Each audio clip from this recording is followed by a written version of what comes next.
A New Hampshire mother fatally shot her husband and two of her children before turning the gun on herself and dying by suicide. She did leave the youngest child unharmed.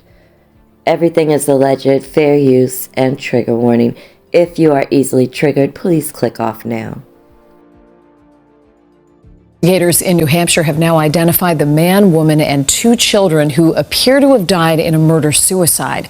They were found in a home in the town of Madbury yesterday. A toddler in that house was the only survivor. WBZ's Louisa Moeller is live in Madbury with what we have learned today. Louisa? Watching the family's two dogs at the moment. Well, Lisa, first of all, neighbors tell me this is the kind of neighborhood where you have kids toddling along, learning how to ride their bike right in the middle of the street.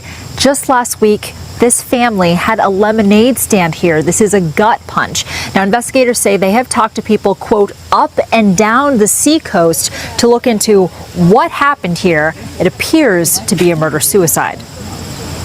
Not sure we could have done anything different, right? Neighbors on Mehariment Drive went to bed in shock and woke up with questions.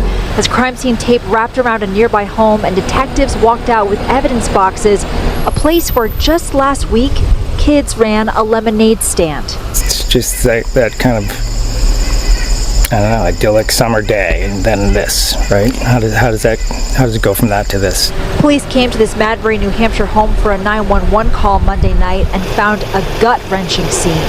4 members of a family dead with gunshot wounds, now identified as 48-year-old Ryan Long, his wife, 34-year-old Emily Long, and their 2 kids, 8-year-old Parker and 6-year-old Ryan. A gun nearby. A third child, a 3-year-old, was found unharmed. Investigators now looking into the possibility it was a murder-suicide. That's based upon the physical evidence. That's also based upon some other evidence that we've learned with regards to just information that you get from doing a neighborhood canvass, trying to do some background of individuals and find out what was going on inside the home. The impact on the people who live here is already immense.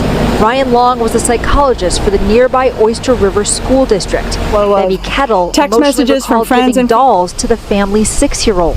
When their daughter came by, my daughter basically gave her dolls, and those were precious times in our life when my daughter enjoyed her American Girl dolls, and so sad to think that that little girl's gone.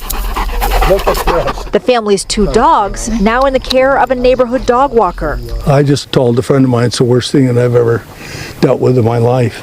As the news spreads, so does the grief. Community members from the school dropped off flowers at the foot of the family's driveway.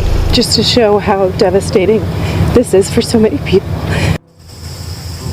I will be bringing you more stories like this one. Please make sure you like, share, comment, subscribe, hitting that notification bell, setting it to all so you'll be notified anytime I go live, upload, or premiere.